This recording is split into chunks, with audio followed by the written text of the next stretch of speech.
Irmão, uma coisa eu sei. Satanás tenta dizer que é vencedor, ele faz barulho, mas a gente sabe que ele é um derrotado. E a gente é mais, nós somos, mais do que vencedores. Amém? E nós vamos desfrutar do melhor, sim, em nome de Jesus. Não vamos temer, não.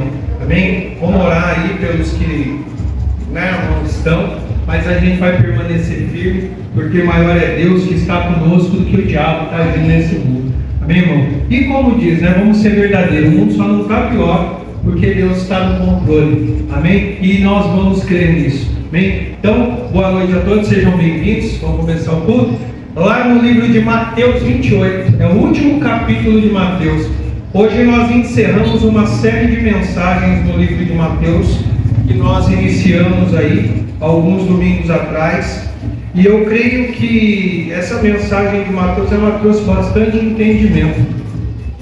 E é legal que ela está se relacionando com quinta-feira. Então na quinta-feira, que é o Atos, eu vou disponibilizar o link para vocês.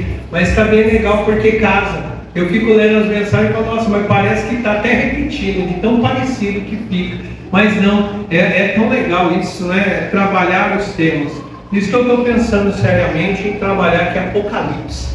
Eu acho que Apocalipse, irmão, vai ser muito bom a gente falar de Apocalipse, porque tem muita coisa no livro de Apocalipse para ser falado, e às vezes as pessoas ficam com medo, e às vezes as pessoas, o livro de Apocalipse, eu conheço crente que não lê Apocalipse, eu conheço crente que não lê,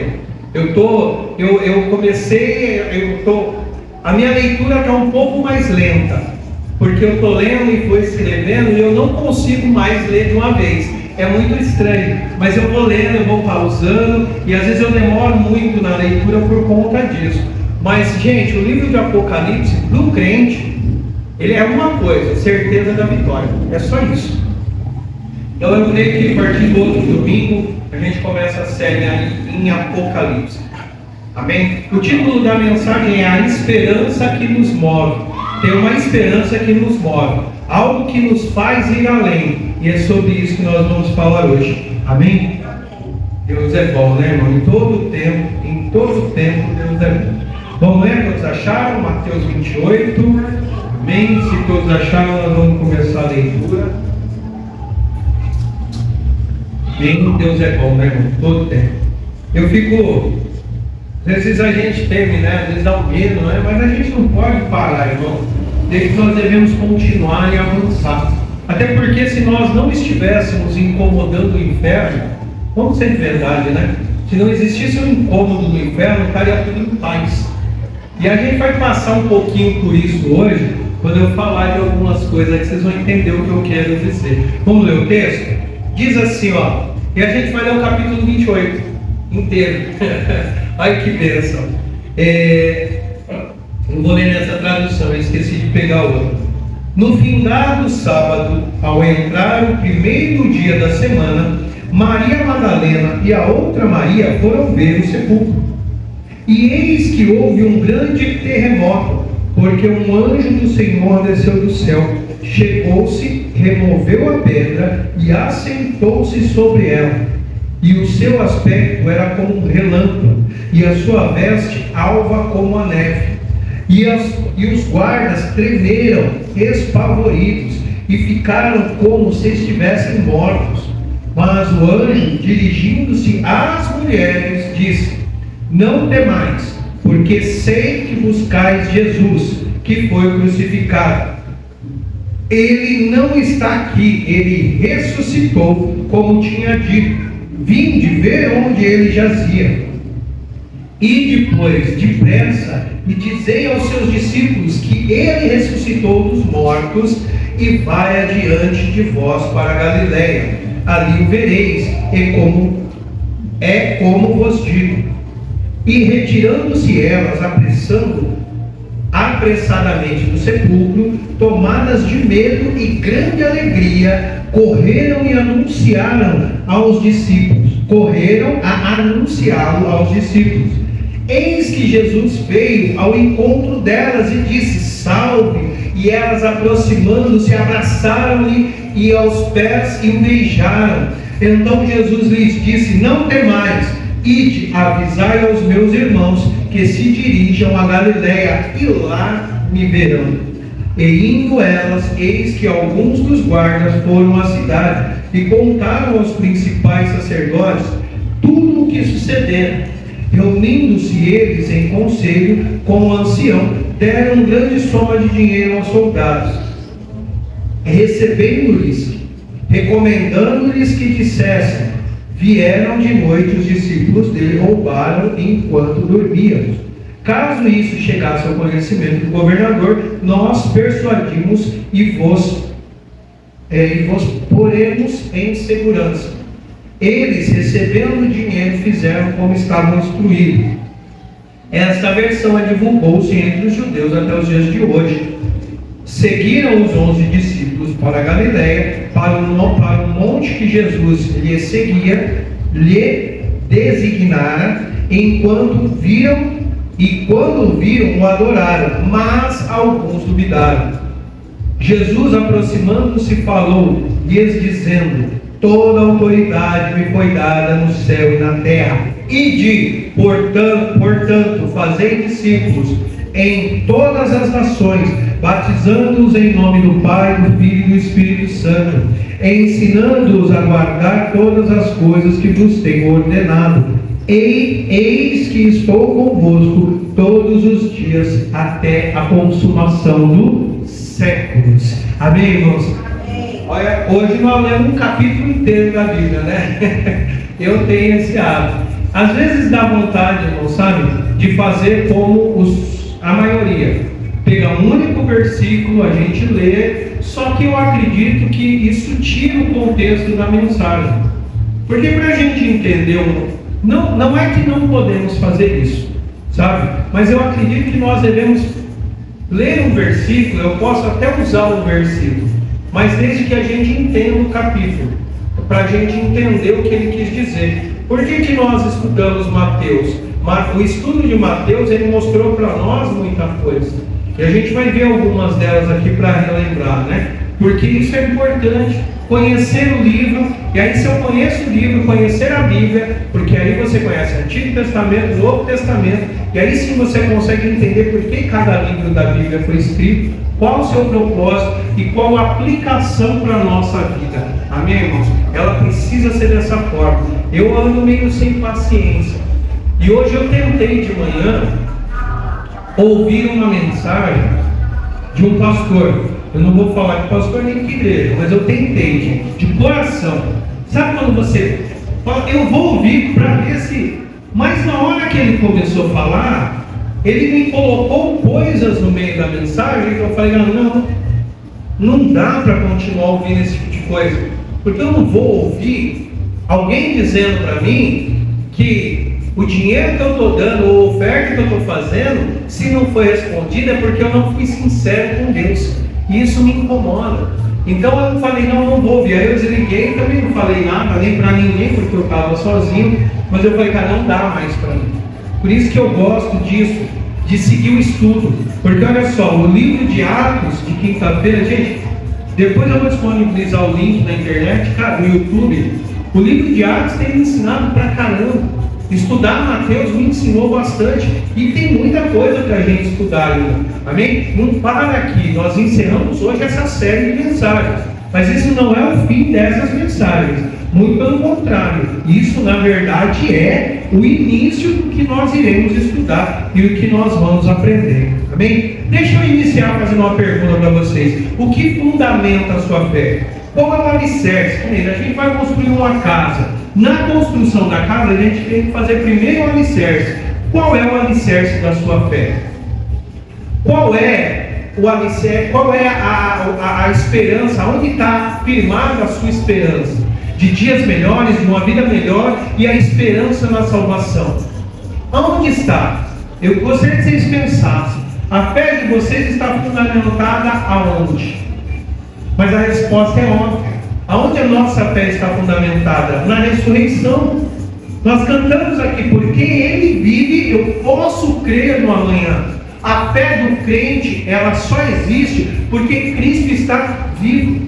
Por isso que a nossa fé, ela se fundamenta na ressurreição. Se Cristo não tivesse ressuscitado, nós seríamos só mais uma religião que segue alguém que já está morto. Mas o nosso Deus não está morto, Ele está vivo. Essa é a diferença do cristianismo para qualquer outra religião. Amém, irmãos? Por isso que eu creio que estudar Mateus abriu muito o nosso entendimento, fez com que a gente enxergasse o Evangelho com mais seriedade e passamos a ter mais conhecimento da palavra de Deus. Isso faz com que a gente cresça enquanto cristãos. É o que eu falei, as pessoas podem olhar para a nossa aparência, mas a nossa aparência não conta nada, mas o conteúdo que está começando a brotar dentro de nós, ele é muito maior, e ele nos leva a uma vida muito mais centrada no Evangelho, e isso é muito lindo, amém, irmãos? E aí nós estudamos em Mateus o que? Fizemos um panorama, né? Eu vou só fazer um resumo, porque hoje é um encerramento, né? Então nós fizemos um panorama. O livro de Mateus, ele é uma ferramenta evangelística. Em primeiro lugar, é um evangelho. De que maneira? Ele está propondo, ele está mostrando para os judeus. O que ele está mostrando para os judeus? Que Jesus Cristo é o Messias esperado que Deus tinha anunciado lá no começo. Deus falou, eu vou enviar, vai vir um filho do homem, e esse filho do homem, que é Jesus, é o Messias, e ele vai dar a salvação. Então já tinha sido anunciado. Só que os judeus naquele tempo ficavam confusos com todas as informações que eles ouviam. E aí Mateus está propondo para eles, eu estou mostrando o que é o evangelho, eu estou te evangelizando, eu estou provando para você que aquilo que eu estou falando é verdade. Eu estou mostrando com fatos e argumentos que aquilo que foi dito lá atrás está acontecendo hoje. Lembra que eu falei também que é um livro apologético para defender a nossa fé. E por que defender a nossa fé? Porque os judeus também estavam sendo atacados. Esses judeus que se converteram ao cristianismo, eles estavam sendo atacados.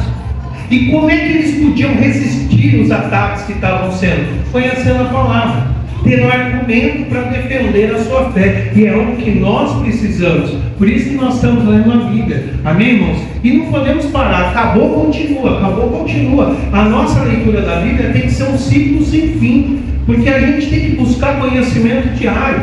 Se você for confrontado do lado de fora, como é que você vai defender sua fé? Como é que você vai defender as posições que você crê? Se você não conhece, você vai temer e você não vai conseguir ir além. Então isso foi o que Mateus fez para os judeus. Mas ele também mostrou para os gentios, que nós estamos incluídos, que o Evangelho é para todos. Mas lembre-se, todo aquele que crê. Nós não somos universalistas. Você vive a vida do jeito que você quiser, o Evangelho é para todos, todo mundo vai ser salvo. Não, salvos serão aqueles que tiveram a vida entregue a Jesus, e a gente vai ver aqui, foram batizados, receberam Jesus e têm uma vida transformada, amém? Esses sim serão salvos, não é todos, a gente precisa entender esse pequeno detalhe, amém, irmãos? Aí a gente falou como viver nesse mundo, lembrando que esse mundo não é a nossa pátria é a Nova Jerusalém. Então, como que nós devemos viver nesse mundo? Falamos também que Jesus é o cumprimento da lei, que Ele é a lei. Falamos de como viver num mundo hostil, como é difícil viver sendo atacado porque nós somos cristãos. E depois nós falamos de que ou você está com Jesus ou contra Ele. Ou você serve a Deus ou você serve o diabo, não tem meio termo. Com Jesus não. Amém, irmãos? E hoje a gente termina com a mensagem: o túmulo está vazio.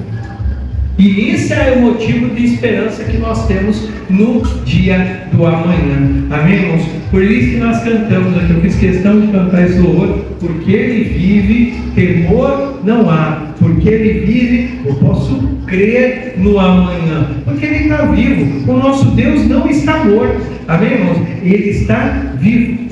Entenda, eu quero que vocês tenham isso no coração de vocês, guardado. A morte de Jesus não foi um acidente, não pegaram Deus de surpresa, não, a morte de Jesus ela tinha um propósito.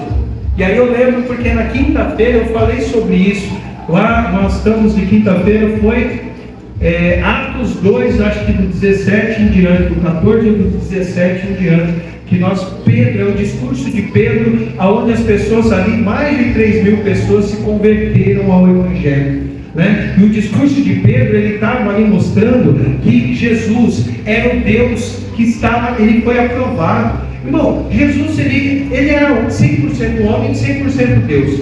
Bom, e ele foi aprovado. Ele não errou, ele não pecou, ele foi digno, ele foi honesto. Irmão, na época de Jesus, percebam, além de viver de uma forma extraordinária, era ordinário. Ordinário é algo comum. Era comum existir os milagres. Era ou não era? Tinha milagre. Aonde Jesus passava, irmão, Jesus curava até quem era incrédulo. Sabe quem não é crente? Jesus curava. Então a gente tem que parar com alguns mitos, porque assim, irmão, Jesus passava, aquele homem no tanque de Betesda, ele queria ser curado, ele falou, não tem ninguém para me curar, ele não tinha nem fé para ser isso. Ele só falou, não, só não tem ninguém. E aí Jesus falou para ele, levanta, cara, vai lá, você está curado. Ele não pediu para ser curado, era comum o milagre acontecer. Era comum o milagre acontecer na época dos apóstolos, era comum. Hoje não, hoje a gente pode dizer que isso está de forma extraordinária. E outra hora a gente discute o porquê que isso está acontecendo. Mas era comum. Só que percebam, a morte de Jesus, aquela morte de cruz, ela tinha que acontecer. Justamente por quê? Porque se essa morte não acontecesse, o propósito de Deus era um propósito mentiroso. Deus tinha um propósito que envolvia nascimento, morte e ressurreição de Cristo. E com a ressurreição de Cristo, irmão, o que nós vamos enxergar? Que nós não servimos um Deus que está morto. Nosso Deus, ele está morto, hoje ele está vivo. Desde aquele dia ele está vivo. O nosso Deus venceu a morte. O nosso Deus venceu o pecado. O nosso Deus cumpriu a lei. O nosso Deus nos deu a redenção. Ele precisava morrer para que a gente pudesse ser salvo. Ele precisava morrer para que a gente pudesse. Irmão, era para nós. Era para que a gente morresse. Era para ser o nosso sangue derramado na cruz. Não dele. Mas ele decidiu morrer no nosso lugar. Porque quem estava morto no pecado, quem estava separado de Deus, éramos nós. Ah, mas eu não tinha nascido, mas nós estávamos separados de Deus por conta do pecado de Adão e Eva. E ele morreu no nosso lugar. Ele decidiu morrer. Jesus, lendo os evangelhos, ele fala que ele decidiu. Irmão, ninguém pegou ele de surpresa. Ele sabia o que ele estava fazendo. Ele sabia que ele ia receber uma carga pesada. Mas ele falou, é por amor, irmão. Ele decidiu por amor estar conosco. Então, irmão, ele venceu a morte. 1 Coríntios 15, ele diz assim, 15, 1 ao 3, cadê aqui? Eu abri e não acho. Irmãos, venham lembrar-vos o evangelho que vos anunciei, o qual recebestes e no qual ainda perseverais. Por ele também sois salvos, se retiverdes a palavra, tal como vos preguei, a menos que tenha escrito em vão. E antes de tudo, vós entreguei o que também vos recebi, que Cristo morreu pelos nossos pecados, segundo as Escrituras. Ele morreu pelos nossos pecados, nós estávamos mortos. Era para a gente levar esse fardo. E ele morreu no nosso lugar. Foi ele que morreu. Irmão, essa foi a melhor notícia que o mundo recebeu. A melhor notícia que a gente recebe, irmão, no mundo, é a de que Cristo ressuscitou. Nenhuma outra notícia foi tão importante ou é tão importante para nós quanto a ressurreição de Jesus. Amém, irmãos? É a esperança que nós temos. Por que nós continuamos? Por que nós prevalecemos? Porque o nosso Deus está vivo. Ele não está morto, irmão. Ele está vivo. Sem a ressurreição de Cristo, o Evangelho seria mais uma notícia comum. Não teria novidade. Seria algo comum. Amém, irmãos? Por isso que eu falo, irmão, ninguém pega Deus de surpresa. Fica tranquilo. Ai, Deus. Ai, irmão, tinha um propósito. E o propósito todo ele tinha de ser cumprido. Amém? Olha o que Paulo fala em 1 Coríntios 15, 14. Olha que lindo. E se Cristo não ressuscitou, a nossa pregação é inútil.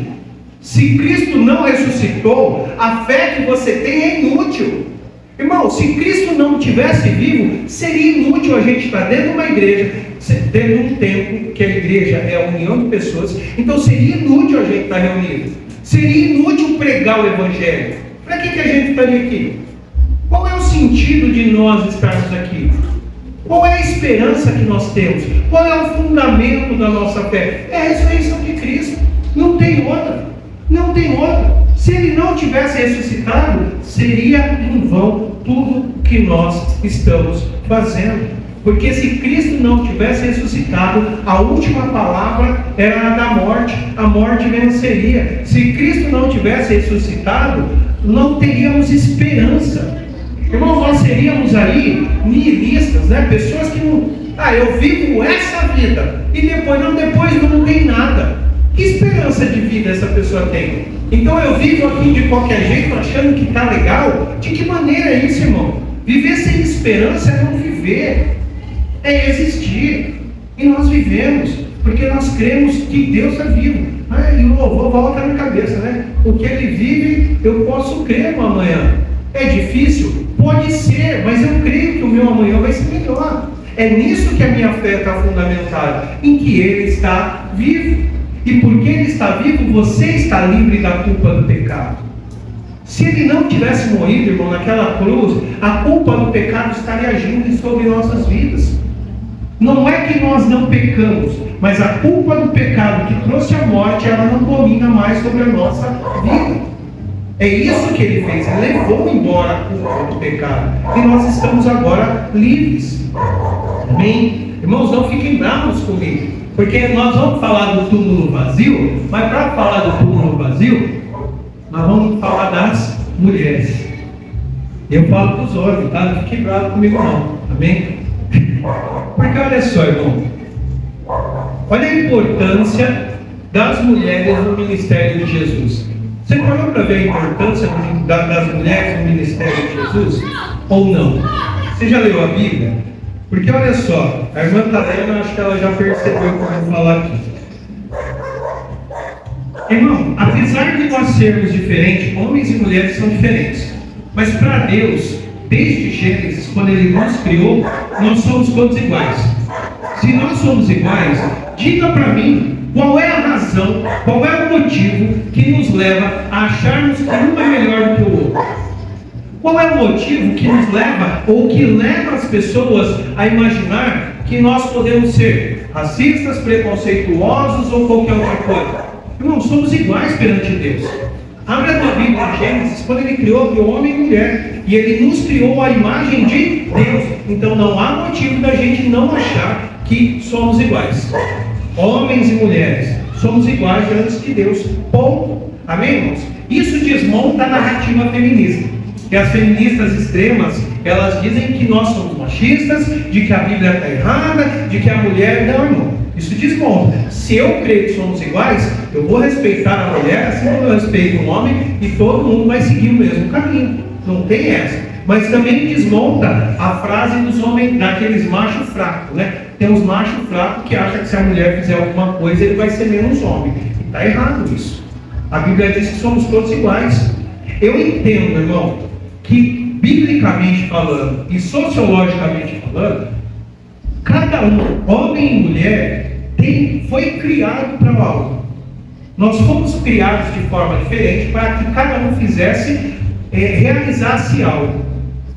Qual que é o grande problema dos dias atuais? Nós, em rebeldia contra Deus, queremos quebrar esse princípio e dizer que eu faço o que eu quero e do jeito que eu quero. Você pode fazer, eu não estou dizendo que não pode fazer. O homem pode cuidar da casa, o homem pode fazer as outras coisas, a mulher pode trabalhar fora, eu não estou dizendo que não pode. Mas eu estou dizendo que Deus nos criou, e se seguíssemos o padrão bíblico, a nossa vida, a vida em sociedade, seria mais em paz. É isso que eu estou afirmando, mais baseado na Bíblia.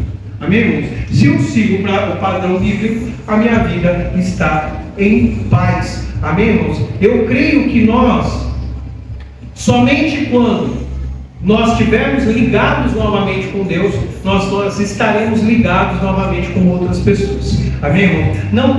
Não faz sentido. Se eu não tenho comunhão com Deus, eu não vou ter comunhão com o meu próximo. Eu posso até falar, mas eu não vou ter aquilo de plena verdade. Eu não consigo acreditar que isso é real. Agora, se eu estou com Deus, eu estou com o meu próximo. E se eu estou com o meu próximo, eu vou respeitar, seja homem ou mulher, eu vou respeitar, eu vou cuidar, eu vou amar e eu vou agir de forma que Deus me manda. As pessoas nos criticam muitas vezes, mas não entendem que o que nós estamos fazendo é cumprir uma ordem de Deus e amar todas as pessoas. Amém, irmãos? E entender que homens e mulheres são iguais, não tem diferença. Então a nossa vida diante de Deus é uma vida diferente. Olha só, irmão, eu quero começar com vocês. Quem chegou e quem comprou o túmulo vazio? Foram os homens? Foi não, né? Foi as mulheres. Vocês vão dar risada, viu? Foram as discípulas de Jesus. Elas chegaram primeiro. Irmão, diz lá no versículo 2 que quando elas estavam chegando, o anjo desce do céu. Imagina a cena. Tem ali, ele rola a pedra e há um terremoto. Eu tento imaginar essa cena, mas eu não consigo. Mas olha só, essas mulheres, mesmo tendo um terremoto, o anjo descendo como um relâmpago, como um raio, deve ter tido um barulho, um estrondo, um tremor de terra, enquanto ele girava a pedra. As mulheres, como é que elas ficaram? Elas permaneceram corajosas, elas permaneceram firmes. E os guardas? Eu costumo falar, né? Todo homem é valente até a barata criar asa. A barata voa, irmão. Não tem valentia masculina. Você grita e corre, né? Mas é uma realidade. Mas olha só, as mulheres ficaram firmes. E os guardas, irmão? Os guardas lá no versículo 3 ficaram como mortos, tremendo de medo. Mas elas permaneceram firmes. Irmãos, quando a gente fala da ressurreição, a gente está falando que as mulheres, aquelas que foram as últimas, você já leu a Bíblia? Quem ficou com Jesus até a hora da morte, que veio morrer? As mulheres. O que os discípulos fizeram? Morreram. Não ficou nenhum. Todos os discípulos correram. Mas quem ficou ali aos pés da cruz, olhando o seu Salvador morrer? As mulheres. Elas ficaram ali. Eram as mulheres que financiavam o ministério de Jesus. Lucas 8:1 diz assim: aconteceu depois disso que andava Jesus de cidade em cidade, de aldeia em aldeia, pregando e anunciando o evangelho do reino de Deus. E os 12 iam com ele. Jesus ia e os 12 iam junto.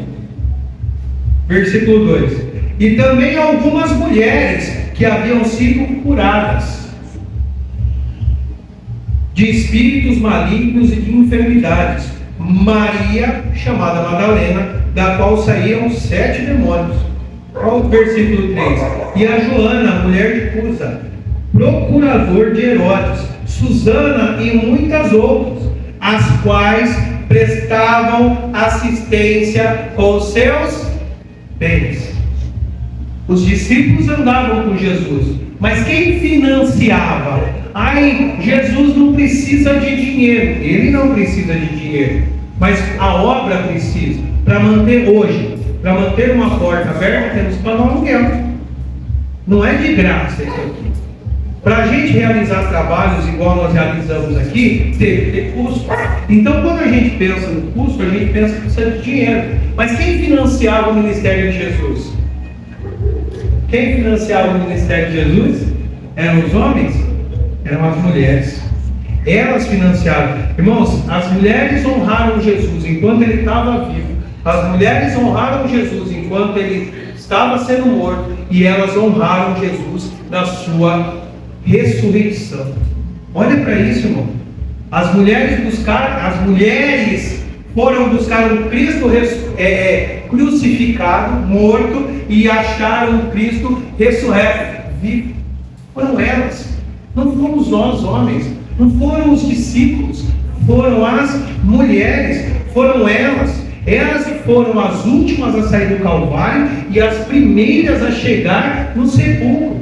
Também foram as primeiras a anunciar o Evangelho. Porque qual foi a ordem do anjo para elas? Vai anunciar, vai dizer. Então elas foram as primeiras.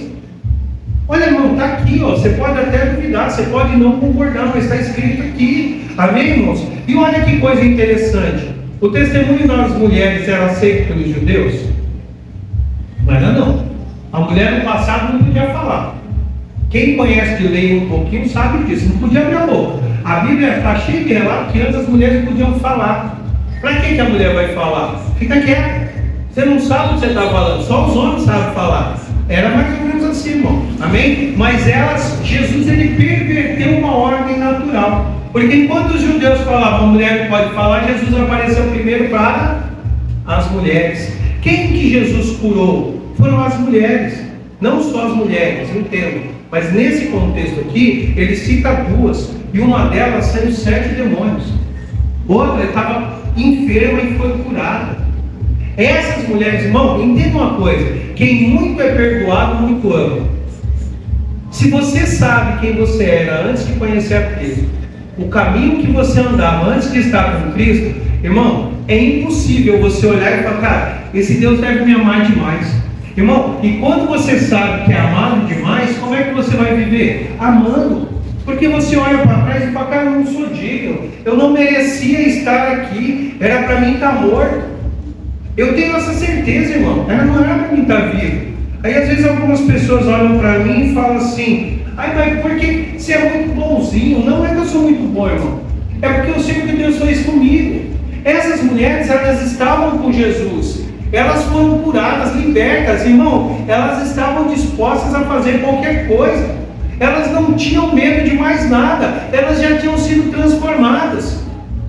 Irmão, entenda uma coisa: se você já foi curado de uma doença, se você já foi liberto de uma grande dificuldade, e nos dias de hoje, deixa eu te falar um negócio, você é capaz de fazer qualquer coisa.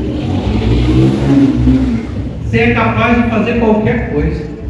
E isso faz, irmão, infelizmente, com que algumas pessoas se apropriem da sua fé, se apropriem do milagre que aconteceu na sua vida, para poder tirar as coisas de você. Porque, irmão, se eu fui curado, irmão, Deus pode me pedir o que Ele quiser, eu dou. Se eu fui transformado de verdade, Deus pode me pedir o que quiser, eu não vou pedir esforços. Ah, mas é 50 mil reais, eu quero dar 100, porque eu fui curado, porque eu fui liberto, porque algo aconteceu na minha vida. Essas mulheres, elas não tinham nada que temer. Por quê? Porque elas tinham sido libertas, elas tinham sido curadas. Então a vida delas era diferente. Ao contrário dos soldados, irmão. Soldado, irmão, o cara estava lá com a espada na mão, os caras lutavam, pegava a espada e não tinha medo de morrer. Mas quando o anjo desceu, eles tremeram. Quando o anjo chegou, eles não sabiam o que fazer. Qual foi a reação dos homens valentes de guerra? Deitar lá no chão e fingir que estava morto. Foi isso que aconteceu com eles. Perceba, irmão. Perceba que quando elas avançam, elas vão além, porque elas tinham experimentado os milagres em sua vida. E aí, irmãos, quando o anjo manda elas contarem, elas não pensaram duas vezes. Elas saíram. Era uma mistura de alegria com medo. Sabe, você já sentiu isso? É tão gostoso, né? Que você fica morrendo de medo, mas você fica feliz. Você nem sabe se vai para frente ou para trás. Mas elas saíram. E quando elas avançam, quando elas estão indo alegres contar para os discípulos o que tinha acontecido, quem encontra elas no meio do caminho? Versículo 9. Quem encontrou elas no meio do caminho? Jesus. Irmão, imagina você sem esperança ali naquela alegria só de ter ouvido. Aí Jesus aparece para você e você... Irmão, a felicidade delas foi imensa. Então elas agarraram Jesus. Então Jesus não é... A ressurreição de Cristo não é uma invenção, não é uma mentira, é uma realidade. Ele ressuscitou, porque elas o abraçaram. Elas beijaram seus pés, dizendo isso numa interpretação de que Deus é o único que deve ser adorado. Ele é o único que deve ser adorado. Não existe outra coisa, ou nenhum outro Deus que deve ser digno de adoração enquanto o nosso Deus, irmãos. Amém? E aí quando elas vão para Galiléia, vão avisar os discípulos para irem para Galiléia, irmão, imagina a alegria delas. Nós estivemos com Jesus. Você tem certeza? A gente viu aqui que alguns duvidaram. Eu abracei o cara, eu tenho certeza que ele estava lá. Ele disse que ia ressuscitar, ele está vivo. Por isso que a nossa esperança está em Deus. Porque Ele vive, eu posso crer que o amanhã vai ser melhor. Porque Ele vive, eu não vou temer. Porque Ele vive, eu vou além. Porque Ele vive, eu vou. Eu simplesmente vou. Vai, irmão, não tenha medo. Existe uma importância no ministério de Jesus para as mulheres. Os homens, todos são importantes. Mas existe uma importância no ministério feminino muito grande, que a gente não consegue entender, mas existe. Porque Jesus chegou primeiro para elas. Jesus mudou a história. Para de se achar superior. Ninguém é melhor que ninguém. Somos todos iguais. Homens e mulheres, todos iguais diante de Deus. Amém, irmãos? E ali no versículo 11 ao 15, o que nós vamos encontrar? O que nós encontramos no versículo 11 ao 15? Irmão, a grande comissão de Satanás. Pensa num bicho acusado e chato, é o diabo. Mas a grande comissão de Satanás, o pai da mentira, aquele que quer mentir para você e te enganar, aquele que quer falar se a Bíblia é mentirosa, Deus não existe, tudo isso é uma ficção científica. Sai desse caminho, você está sendo enganado. O diabo é mentiroso, irmão. O diabo é o pai da mentira. E olha lá, no 11: e indo elas, eis que alguns dos guardas foram à cidade e contaram aos principais sacerdotes tudo que... Eles contaram para quem? Se não dá vontade de bater, eles contaram para quem? O sacerdote. Eles contaram para o sacerdote. Eles não contaram para outra pessoa, eles contaram primeiro para os sacerdotes.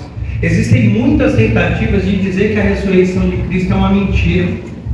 Alguns dizem que ele não morreu de forma nenhuma, que ele foi colocado no túmulo, mas que ele ressuscitou ali, que ele reanimou-se. Ele tinha, como se ele tivesse desmaiado, e ao ser colocado no túmulo, ele acorda desse desmaio e sai de lá, né? Outros dizem que os discípulos pagaram os guardas para que esses guardas, que é a história que a gente leu, para que os guardas mentissem. Amém, irmãos? A ressurreição de Cristo, irmão, é algo que até hoje as pessoas tentam discutir. Hoje já não se discute mais que Jesus existiu. Só quem não quer ler, quem não tem conhecimento nenhum, quer dizer que Jesus não existiu. O que hoje eles querem discutir é a divindade de Jesus. Amém, irmãos? É só isso que eles querem discutir. Amém? Mas percebam, eles tentam mentir. Por quê? Porque eles foram confrontados. Os principais sacerdotes receberam a notícia de que Jesus havia sido ressurreto, de que ele havia ressuscitado. Irmão, desculpa, mas vamos ser realistas. Você não precisa estar fora da igreja para ouvir mentira. Você pode estar dentro da igreja ouvindo mentira. Satanás não está mais preocupado com isso. Porque dentro de muitos templos o que você mais vai ouvir é a mentira. Você vai ouvir o que o seu ouvido quer, o que você quer se agradar, aquilo que ele está te oferecendo, as melhores coisas, e você vai não por Jesus, você vai pelo que ele vai te oferecer. Eu vou te dar as maiores cidades do mundo, então eu quero. Aí você ainda vai dizer, não, mas Deus está comigo. Será, irmão, Deus está contigo mesmo? Essa pergunta para mim é muito fácil, né? Então olha só, quem chegou? A notícia chegou para quem? Dos principais sacerdotes. Sabe por que eles não queriam ouvir a verdade? Porque eles queriam manter a sua influência política e religiosa. Irmão, o que tem de gente até hoje para manter a política, para se manter na influência política e religiosa, os caras vão vender a alma para o diabo. E a mentira contada dentro dessas igrejas, irmãos, é assustadora. Porque eles não querem perder o status, a sua fama, o seu poder. Eles não querem perder a liderança política. E para isso eles aceitam fazer qualquer coisa. Foi o que os líderes religiosos fizeram. E aí quando o soldado conta para eles, os soldados estavam com medo, irmão. Qual era a punição que os soldados iriam receber? A morte. eles seriam mortos. Cara, vocês vão morrer. Mas olha só, o que eles fizeram? Vou pagar para vocês e vocês vão contar essa história dizendo que é verdade. Quando vocês forem confrontados pelo governador, nós vamos interceder por vocês e ele não vai matar vocês. Você percebeu que quando você está com medo, você faz qualquer coisa? O medo te leva a fazer qualquer coisa? Irmão, se você está passando por um problema e alguém chega em você e fala, olha, se você fizer isso, garante que você fica curado. Irmão, na hora do medo de morrer, você toma até veneno. Quer mais? Estou com medo de ficar pobre. Aí você vai investir na onde é mentira. Você perde todo o seu dinheiro. O medo te leva a fazer coisas, irmão, irracional. Os soldados, com medo da morte, eles se venderam para a mentira do diabo. Porque esses mesmos principais sacerdotes foram os que pagaram Judas Iscariotes para entregar Jesus. Agora eles pagaram os soldados para mentir. Filhos do diabo, mentirosos, sinagogas de Satanás. A grande comissão do diabo, ela tira a verdade e dá lugar à mentira. Elas querem entregar para você não o evangelho de Cristo, mas a mentira que te agrada, ouvir aquela mentira carinhosa, que faz o seu ego ficar inflamado. É isso que quer. É isso que o diabo faz, irmãos. É isso. Aonde o nosso Deus vai levantar, Jesus ia mandar os discípulos para uma grande comissão. O que Satanás faz? Eu vou desmontar essa grande comissão. Eu vou dizer que tudo isso é uma mentira. Nós vamos mentir e as pessoas estão sendo enganadas até os dias de hoje. É por isso que eu falo, né, irmão? O falso profeta é o castigo de Deus para o falso crente. Cada um tem o que merece. Não adianta reclamar, irmão. Não adianta. Porque se você compra, você só come o que estão te dando se você quiser, irmão. Caso contrário, você não é obrigado a comer aquela comida, mas as pessoas estão comendo. Amém, irmãos? O que Lutero diz? Lutero disse, eu falei, não sei se foi domingo passado, não sei que dia foi, que Lutero fala assim, qualquer ensinamento que não se enquadre nas Escrituras deve ser rejeitado, mesmo que faça chover milagres. E eu dei base bíblica aqui, eu não lembro se foi domingo ou se foi quinta. Eu dei base bíblica para mostrar que, irmão, pode chover milagre. Se não tiver enquadrado com as Escrituras, é mentira. Aqui no livro de Mateus mesmo, ele vai dizer assim, Senhor, em teu nome curamos enfermos, expulsamos demônios. Aí Jesus vai falar, mas eu não te conheço. Isso é uma das provas, irmão, que até mesmo o anjo do inferno, Satanás, faz milagre. Ah, não faz? Faz! Para enganar as pessoas, ele faz, irmão. E as pessoas estão sendo enganadas. Ah, mas eu estou indo lá, está chovendo milagre. E a palavra de Deus está sendo pregada de verdade? As pessoas estão sendo transformadas de verdade? Não. Então é tudo obra do diabo, irmão. É tudo mentira. Sinagoga de Satanás. Por isso que nós devemos correr, ler, irmão. Aqui, nosso maior objetivo, irmão, é fazer com que vocês sejam bereanos. O que é bereano? Lê a Bíblia. Veja se aquilo que está sendo dito é verdade. Estude a palavra de Deus para que ninguém volte a enganar vocês. Estude, irmão, senão você vai ser enganado. Amém? Nós precisamos ir além. Porque Jesus, lá no versículo 26, do 16, Jesus vai comissionar os seus discípulos. Ele diz, seguiram os 11 discípulos para a Galileia, para o monte de Jesus, que Jesus havia designado. E quando viram, o adoraram, mas alguns duvidaram. O 18. Jesus, aproximando-se, falou-lhes, dizendo, toda a autoridade me foi dada no céu e na terra. Ide, portanto, fazei discípulos em todas as nações, batizando-os em nome do Pai, do Filho e do Espírito Santo. A ordem de Jesus é para os seus discípulos, ide, fazei discípulos. Ide ensinar essas pessoas o Evangelho de Cristo. Anuncia o Evangelho. Usa a sua vida, o seu jeito de ser. Mas use palavras também para anunciar o Evangelho dessas pessoas. Porque a fé vem pelo ouvir e ouvir a palavra de Deus. Se a pessoa não ouve, ela não ouve a palavra de Deus. Como é que ela vai ter fé? Como é que ela vai além? Ela não vai. E quando Jesus diz, eu tenho autoridade, dizendo, toda a autoridade me foi dada no céu e na terra. Ele está dizendo, eu também sou Deus, eu sou Deus. Eu tenho autoridade no céu e na terra. Aí você vai me dizer, mas lá no livro de João diz que o mundo jaz no maligno. O mundo é do maligno. Mas Jesus diz assim: quem manda sou eu. O mundo é dele, mas quem manda sou eu. Lutero tem uma frase de Lutero que eu gosto de Lutero, irmão. Lutero diz assim, ó: Satanás é um cachorro na coleira de Deus. Ele só pode ir até onde Deus permite. Não tenha medo, irmão. Irmão, desculpa, se você é templo do Espírito Santo, se você é um templo do Espírito Santo, como é que Satanás está agindo na sua vida? Então você não é um templo do Espírito Santo, você é um templo do diabo. Se você está cheio de demônios, você é um templo do diabo. Você precisa do Espírito Santo para ser limpo.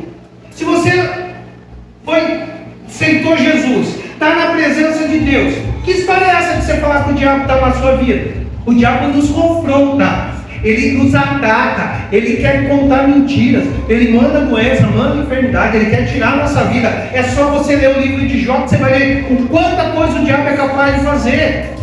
Mas ele é limitado por Deus. Satanás não vai tocar em sua vida. Ele não tem poder de fazer o que Deus não permitir. Desculpa, irmão, mas a gente não está bebendo mais leite.